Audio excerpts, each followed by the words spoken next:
एक बार एक नौजवान एक गहरी खाई के पास सुसाइड करने ही वाला था। तब वहाँ पे आकर साधु महात्मा ने रोक लिया। उसने पूछा कि इतनी भी क्या दिक्कत है कि तुम लाइफ को एंड करना चाहते हो। नौजवान ने कहा कि मैं बहुत ही कर्जे में डूब चुका हूँ, मेरे पास पैसे नहीं है, इसलिए मैंने सोचा कि मैं मर ही जाऊँ तो बेटर है। साधु संत ने कहा कि तू चिंता मत कर, तेरा सारा कर्जा मैं पे कर दूंगा, तू सिर्फ मेरे साथ चल। तो वो नौजवान को कुछ होप नज़र आई और वो साधु के साथ चला गया। वहाँ पे वे बहुत ही बड़े महल के पास गया और साधु एक इंसान से कान में कुछ बोले और वो इंसान ने जोर से बोला, मैं 2 लाख दे सकता हूँ। थोड़ी देर बाद साधु ने और कुछ कान में कहा और वापस से वो पैसे वाले इंसान ने कहा कि मैं और 2 लाख दे सकता हूँ।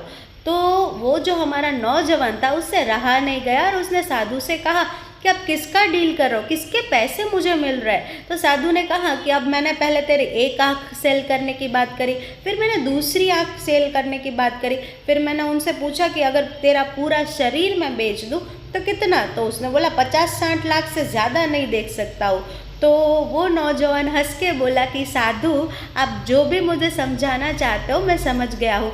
मेरे पास ये भगवान का दिया हुआ शरीर है तो मैं मेहनत करके अपना कर्जा चुका सकता हूँ और अपनी लाइफ को अच्छी तरह से जी सकता हूँ। तो हमारी लाइफ में भी अगर कुछ भी स्ट्रेस है, अगर हम मेंटली भी कभी कभार स्ट्रेसफुल फील करते हैं, तो अगर हमें जीने का जज्बा है तो हम बाहर निकल ही सकते हैं।